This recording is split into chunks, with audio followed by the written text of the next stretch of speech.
if you'll trust me that VEGF is an important signal that helps promote this angiogenesis, this process of building new blood vessels.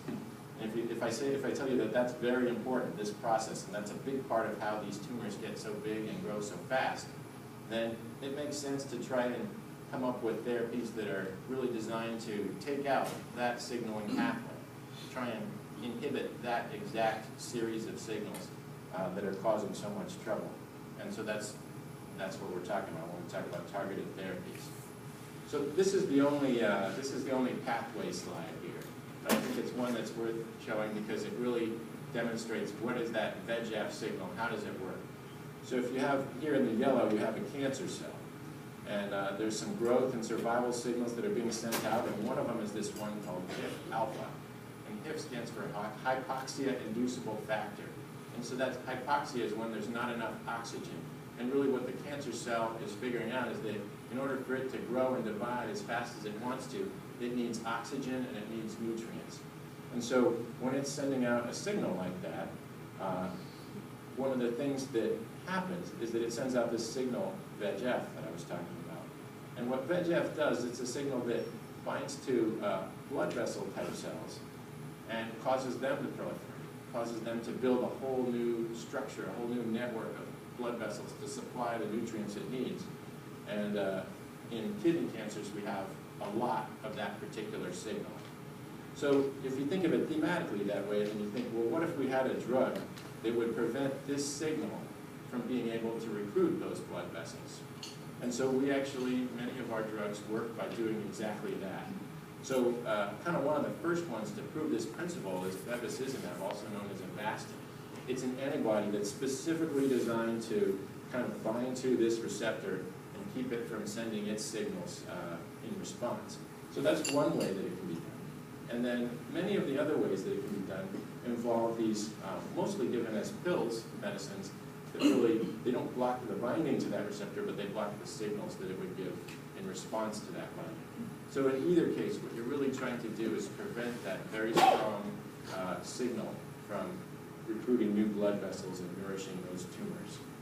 So now that you've had a primer on angiogenesis and on VEGF and how we try to use targeted therapies to keep all that from happening, think about this. In 2004, there were clinical trials going on, but as far as drugs that were FDA approved to do what I'm talking about, there really weren't any.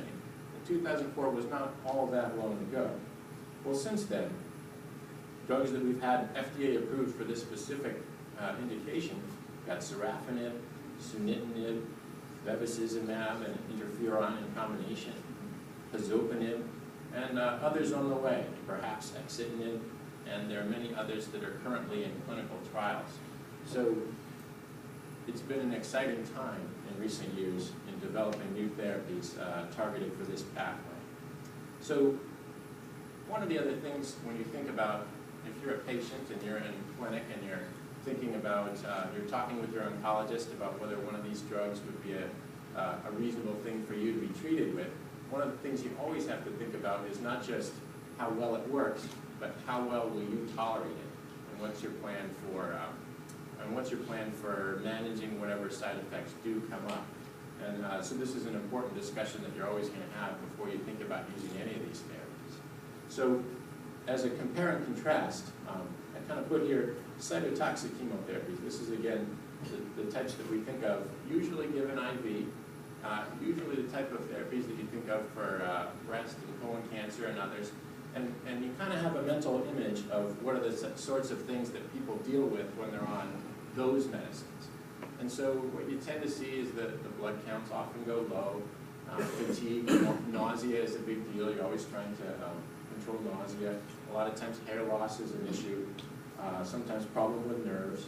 So these are kind of, you almost have a mental image because there have been decades of experience with people that you know getting these sorts of therapies. Well, VEGF-targeted therapies tend to have, they have side effects as well, but they're distinct from the side effects that you get with chemotherapy. There's some overlap, but they tend to be distinct. So I would say fatigue, rash, and diarrhea are three of the ones that are kind of the most common. But some of the other ones, if you think about that really we didn't see with other types of therapy. Sometimes you'll get high blood pressure just simply because you're on one of these medicines. Many times, and you saw the pictures earlier, of the hand-foot skin problems. So sometimes weight-bearing areas can have more of a tendency to have ulcers and things. And so it takes a lot of strategizing and a lot of talking through these side effects in order to have a good plan for both preventing them and for dealing with them if they do come up. So the take home from this slide would be, it's just a different experience. They have side effects as just like other ones did, but they're different. And I've told you so far about VEGF targeted therapies. There's a second target that really has been robustly validated when it comes to treating renal cell carcinoma, and that target is mTOR. So mTOR signaling is a pathway that's very important to cancer cell growth. And that's almost one of the defining characteristics of cancer cells, is that they're not obeying the rules. They're not stopping growing. What they continue to try to do is make more copies of themselves and build up momentum that way. And blocking mTOR is a way of slowing down and even reversing that process. And I told you about all the VEGF targeted therapies that have been approved in recent years, and we even have 2 additional therapies, temsirolimus and everolimus, that are both designed to block mTOR related signaling and growth. And so that you've already given a good primer by bringing up the issue of papillary renal cell carcinoma, and this next slide is really to illustrate that histology matters. So histology is the word we use simply for what do tumors look like under the microscope. And we don't all need to become pathologists here, but the thing that you can see is if you compare each one of these 4 boxes, each one represents a different, distinct look of a kidney cancer under the microscope. And what you can see is they look different from one another. So we thankfully have our pathology colleagues to really give each individual tumor a close look and tell us everything there is to be learned from looking under the microscope. But what we know is that information helps us know which therapies we should choose for an individual patient, not just which ones work in a broad population. So this brings us to kind of the state of where we are right now. So this is a screen capture from the National Comprehensive Cancer Network guidelines page.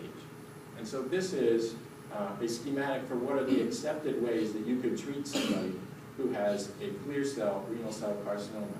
And if you look at this list for first choices, and then you look at this second list for second choices, you'll be forgiven if you think it looks like a big mess.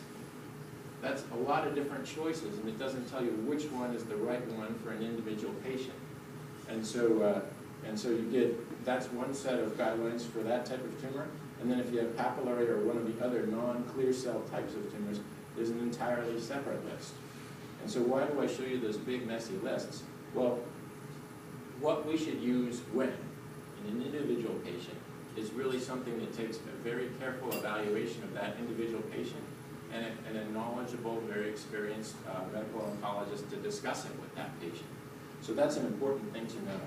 A couple of things. Clinical trials, which you'll hear a lot more about today, are ongoing and are extremely important for helping us figure out what's the optimal way, what's the optimal timing, what's the optimal combination of these therapies to use. And all of that, even though we have many new exciting therapies in a short amount of time, with that embarrassment of riches, we still need to figure out exactly how optimally to use them. And the other thing you'll likely hear about as well is it makes sense if we have a lot of exciting agents, why not make some combinations? But that's been surprisingly difficult to do so far. But that's among the things, among the questions that need to be answered by the research that's going on right now. So as far as conclusions from this kind of primer on medical therapy for kidney cancer, number one, renal cell carcinoma is different from other common cancers for the reasons I told you about. Immunotherapy has the potential to produce home runs, but it's fairly toxic and needs to be given to just the right patient. Vocabulary that's worth knowing, we've got angiogenesis, which is that process of building new blood vessels. We've got VEGF, which is the really most important signal for promoting that. And we've also got targeted therapies that are designed to kind of take out the specific Achilles heel of those tumors. Finally, targeted therapy options have